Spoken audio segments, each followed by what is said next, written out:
तर नमस्कार शेतकरी मित्रांनो, स्वागत आहे तुमचं सर्वांचं आपल्या यूट्यूब चॅनलमध्ये. तर माझ्या शेतकरी बांधवांसाठी आजचा व्हिडिओ खूपच महत्त्वाचा होणार आहे. तुम्ही पाहू शकता, लोकमतचं आर्टिकल आहे, स्क्रीनवरती तुम्हाला दिसत असेल. राज्यातील गटशेतीसाठी लवकरच नवे धोरण आणणार. शेतकऱ्यांसाठी खूपच महत्त्वाची अशी गटशेती संदर्भात खूपच महत्त्वाची अशी अपडेट आलेली आहे महाराष्ट्र शासनाकडून. तर तीच अपडेट आपण पाहणार आहोत. तर व्हिडिओ शेवटपर्यंत पहा आणि चॅनलवरती जर नवीन असाल लगेच सबस्क्राईब करून घ्या, कारण जी काही अधिकृत माहिती शासनाकडून येत असते तीच तुमच्यापर्यंत पोहोचवण्याचं काम आपण करत असतो. कुठली फेक आणि फालतू बातमी आपण कोणाला देत नाही. कोणत्याही शेतकऱ्यांपर्यंत फेक बातमी पोहोचवण्याचं काम आपण करत नसतो. जी काही असते ती अधिकृत माहिती जी येत असते तीच तुमच्यापर्यंत पोहोचवण्याचं काम करत असतो. त्यासाठी चॅनलला नवीन असाल लगेच सबस्क्राईब करून घ्या, बेल आयकन देखील क्लिक करा, जेणेकरून जी मग काय माहिती असेल ती मी अपलोड केली की तुमच्यापर्यंत लगेच येऊन जाईल. लक्षात घ्या. तर मी पूर्ण आर्टिकल वाचतो, तुम्ही लक्ष देऊन ऐका, जेणेकरून जी माहिती आहे ती तुम्हाला व्यवस्थितरित्या समजून जाईल.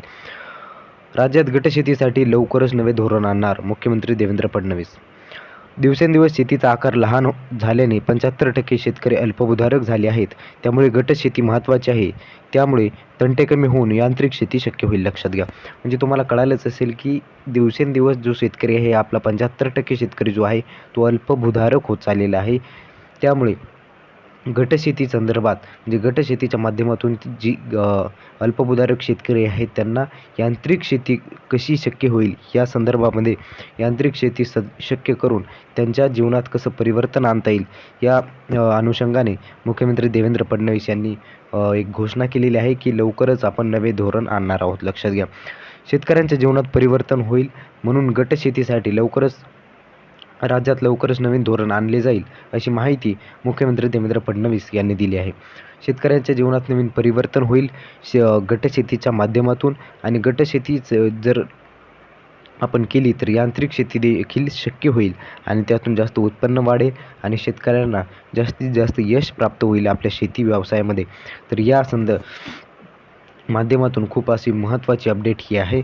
आणि यांत्रिक शेती जितकी आपण करू तितके आपल्याला यश जे संपादन होणार आहे ते जास्त संपादन होणार आहे. लक्षात घ्या, असं मुख्यमंत्री देवेंद्र फडणवीस यांचं म्हणणं आहे. बालेवाडीत छत्रपती शिवाजी महाराज क्रीडा संकुल येथे रविवारी पाणी फाउंडेशनच्या वतीने 3ऱ्या सत्यमेव जयते फार्मर कप 2024 पुरस्कारांचे वितरण मुख्यमंत्री फडणवीस यांच्या हस्ते झाले. यावेळी बोलत होते. लक्षात घ्या की तुम्हाला अपडेट समजलीच असेल की गटशेती ही किती महत्त्वाची आहे आणि ह्या संदर्भामध्ये आपले जे राज्य सरकार आहे ते लवकरच नवीन धोरण आणणार आहे, जेणेकरून जे आपले शेतकरी बांधव आहेत त्यांच्या जीवनात परिवर्तन होईल, त्यांना शेती व्यवसायामध्ये अजून हातभार लागेल आणि यांत्रिक शेती शक्य झाल्याने त्यांचे जीवनात अजून परिवर्तन होईल. लक्षात घ्या. तर अशा प्रकारे ही माहिती होती. चॅनलवरती नवीन असाल लगेच सबस्क्राईब करून घ्या. पुन्हा एकदा सांगतो, कारण अधिकृत माहिती जी असते ती तुम्हाला आपल्या चॅनलवरती मिळत असते. व्हिडिओ शेवटपर्यंत पाहिला त्याबद्दल तुमचे खूप खूप आभार, खूप खूप धन्यवाद. असंच प्रेम आणि सपोर्ट आपल्या मराठी माणसाला कायम राहू द्या. जय महाराष्ट्र.